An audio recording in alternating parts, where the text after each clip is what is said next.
Hello students, तो चलिए आज हम लोग शुरुआत करते हैं क्लास 10 के एक्सरसाइज 6.3 के क्वेश्चन नंबर 11 का, जो कि है in figure 6.40 E is a point on the side CB produced of an isosceles triangle ABC with AB is equals to AC। तो इस क्वेश्चन में हम लोगों को सबसे पहले इंफॉर्मेशन क्या गिवन है कि जो फिगर हम लोगों को नीचे दिया गया है उसमें पॉइंट E जो है वो CB को प्रोड्यूस करके बनाया गया है, और CB किस ट्राइंगल का पार्ट है? तो एक आइसोसेलेस ट्राइंगल ABC का पार्ट है, जिसमें AB साइड जो है वो AC के बराबर है।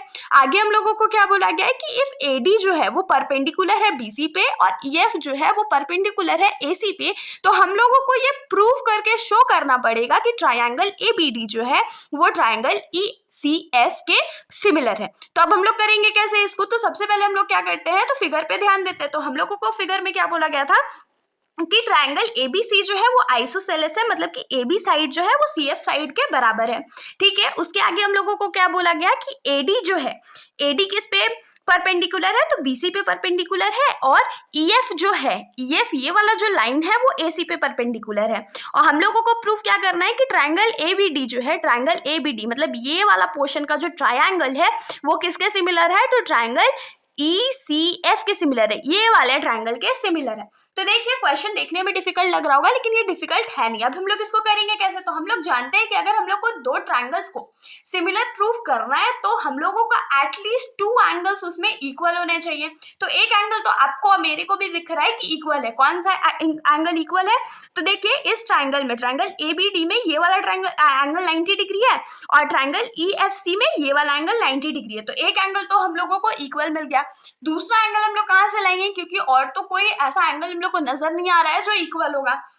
तो अब इसमें हम लोग गिवन का यूज करेंगे। गिवन क्या था हम लोगों को कि AB जो है वो AC के बराबर है, और हम लोग क्लास 9 में पढ़े थे कि अगर किसी भी ट्राइंगल के दो साइड्स इक्वल होते हैं तो उसका अपोजिट साइड वाला जो एंगल होता है वो भी इक्वल होता है। मतलब कि अगर AB और AC इक्वल है तो हम लोग क्या लिख सकते हैं कि इस एंगल C जो है वो एंगल B के इक्वल होगा। होप से इतना आप लोगों को समझ में आया होगा। तो हम लोग अब इसको प्रूव कर लेते। तो हम लोग क्या लिखेंगे कि गिवन हम लोगों को क्या है कि AB जो है वो AC के बराबर है। तो यहां से हम लोग क्या लिख सकते हैं? AB के अपोजिट में कौन सा एंगल है? तो एंगल ACB है, और AC के अपोजिट में कौन सा एंगल है? तो एंगल ABC है। और इसका रीजन हम लोग क्या लिखेंगे? तो angles opposite to equal sides of a triangle are equal, ये हमारा इसका रीजन हो गया। होप सो आप लोगों को इतना समझ में आया होगा। अब हम लोग क्या करते हैं, तो अब हम लोग उन दोनों ट्राइंगल्स का नाम लिख लेते हैं, तो प्रूफ कर देते हैं। तो प्रूफ क्या हो जाएगा इसमें?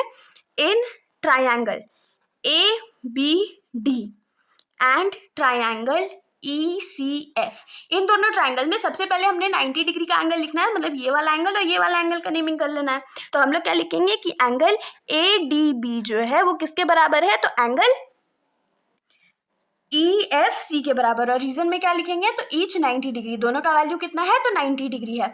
और दूसरा हम लोग क्या लिखने वाले हैं कि ये इस वाले ट्राइंगल में ये एंगल और इस वाले ट्राइंगल में ये एंगल इक्वल है। तो इसको हम लोग क्या लिखेंगे कि एंगल ABC जो है वो किसके बराबर है? तो एंगल ACB के बराबर है। और इसका रीजन हम लोग क्या लिखेंगे? From equation number 1। तो आप लोग सोच रहे हैं अरे इक्वेशन नंबर 1 तो हमने मार्क ही नहीं किया, तो अब हम लोग कर लेंगे।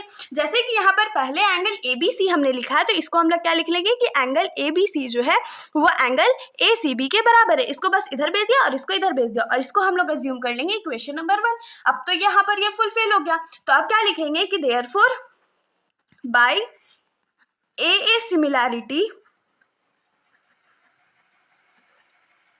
ट्राइंगल ABD जो है वो सिमिलर है ट्राइंगल ECF के। और यही हम लोग को प्रूफ करना था। तो आप खुशी खुशी लिख दीजिए हैंस प्रूफ। तो इसके साथ हमारा ये जो सॉल्यूशन है यहीं पर खत्म होता है। अगर आप लोगों को कोई भी डाउट हो तो आप लोग कमेंट सेक्शन में पूछ सकते हो, वरना अगर आप लोगों को वीडियो अच्छी लगी तो वीडियो को लाइक करिएगा, और मेरे चैनल को बिना सब्सक्राइब करे कहीं नहीं जाइएगा। Thank you.